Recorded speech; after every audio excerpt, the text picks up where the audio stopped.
If you could rewind football history to its very first kick, you wouldn't find glamour, global fame, or billion-dollar stadiums waiting at the end of the journey. You'd find hesitation, disbelief, and a Frenchman trying to convince an entire world that a single tournament could unite nations through sport. Somehow, that idea didn't just survive, it became the most watched sporting event in human history, shaping politics, culture, and entire generations along the way. To understand how the World Cup became what it is today, you have to go back nearly a century, to a time when football's world champion wasn't decided by a tournament at all, but by the Olympics. For years, whoever won Olympic football was considered the best on the planet. FIFA had accepted this arrangement, but as football's popularity exploded across continents, one man started to question why the sport was living in the shadow of track races and swimming events. That man was Jules Rimet.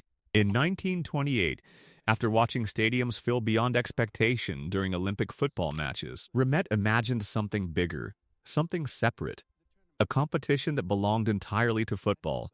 But turning that idea into reality was anything but easy. Most countries didn't trust FIFA enough to risk money, travel, or pride on an unproven tournament. For 2 long years, Rimet pushed, negotiated, and practically pleaded with national federations until, finally, enough agreed to take the gamble. By 1930, the first World Cup was born. But it didn't begin with celebration, it began with struggle. Uruguay was chosen as the host, partly because they were Olympic champions, but mostly because Europe simply couldn't justify the journey. Crossing the Atlantic meant weeks at sea, and with a global financial crisis tightening budgets, most European teams refused to come. In the end, only 13 nations arrived. Some teams never made it at all. Egypt's journey was delayed by weather.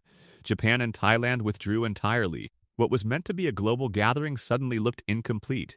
And yet, those who did arrive unknowingly stepped into history. In Montevideo, in front of tens of thousands of fans, Uruguay faced Argentina in the final. The atmosphere was intense, emotional, and historic. When the final whistle blew and Uruguay won 4-2, they became the first ever World Cup champions. The idea that had once seemed impossible had worked. And now, the world wanted more.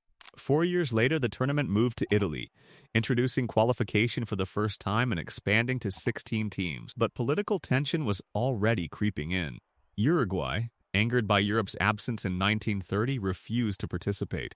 Egypt became the first African nation to play a World Cup match, only to be eliminated quickly.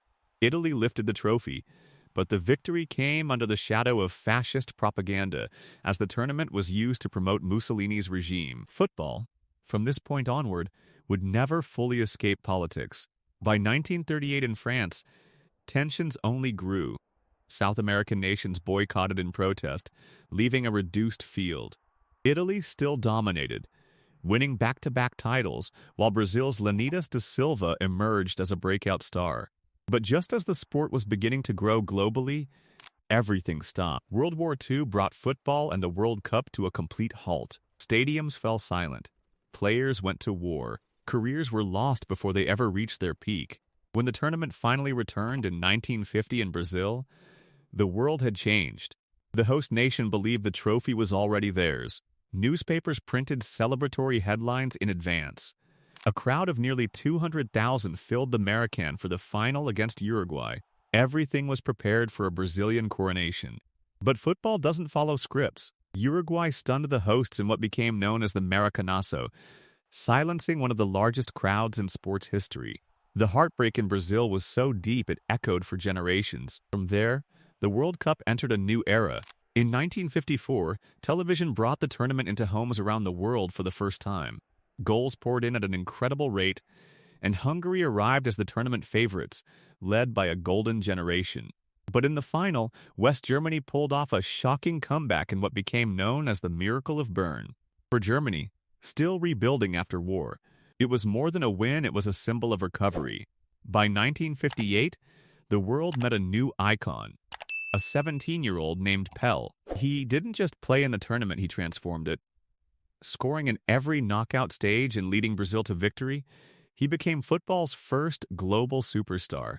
From that moment, the sport belonged to individuals as much as nations. In 1962, Brazil defended their title despite Pel's injury, with Garrincha stepping up.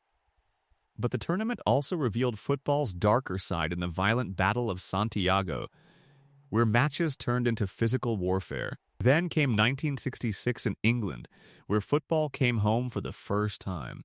England won their only World Cup to date, defeating West Germany in extra time with Geoff Hurst scoring a hat-trick, including a goal still debated decades later.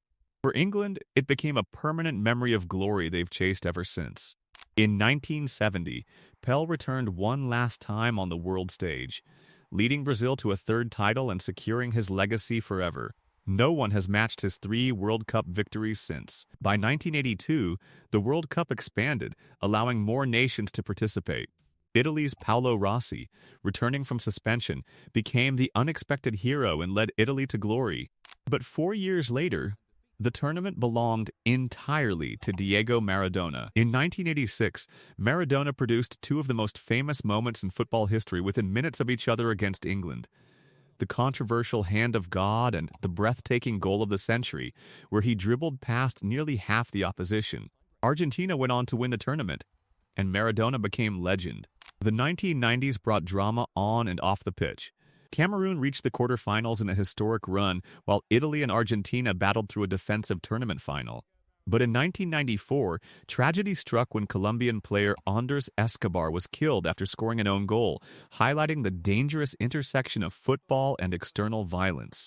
In 1998, France won their first World Cup on home soil, led by Zidane's headers in the final. In 2006, Zidane delivered brilliance and controversy in equal measure, scoring a Panenka penalty in the final before being sent off for a headbutt in extra time against Italy, ending his career in the most unexpected way possible. Spain's golden generation finally triumphed in 2010 thanks to Iniesta's extra time winner, while the tournament itself was defined by the unpredictable Jabulani ball. In 2014, Brazil suffered one of the darkest nights in football history, losing 7-1 to Germany on home soil. Germany went on to win the tournament. In 2018, France's young star Kylian Mbappé announced himself as the future of football, leading them to victory over Croatia. VAR also changed the game forever, introducing technology that reshaped refereeing decisions. Then came 2022 in Qatar, where Argentina and France produced one of the greatest finals ever played. Messi scored, Mbappé scored a hat-trick, and the match ended in penalties. Argentina won, and Messi finally completed the only missing piece of his career. Now the story moves toward 2026. The first expanded 48-team World Cup hosted across 3 countries. New nations have qualified for the first time, global tensions surround the tournament, and legends like Messi and Ronaldo are at the final chapters of their careers.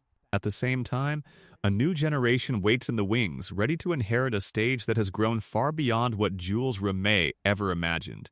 From 13 teams on a ship to a global spectacle spanning continents, the World Cup has survived wars, politics, controversy, heartbreak, and glory. And yet, every 4 years, it still stops the world for 90 minutes at a time, reminding everyone that no matter how much changes, football still belongs to the moments nobody can predict.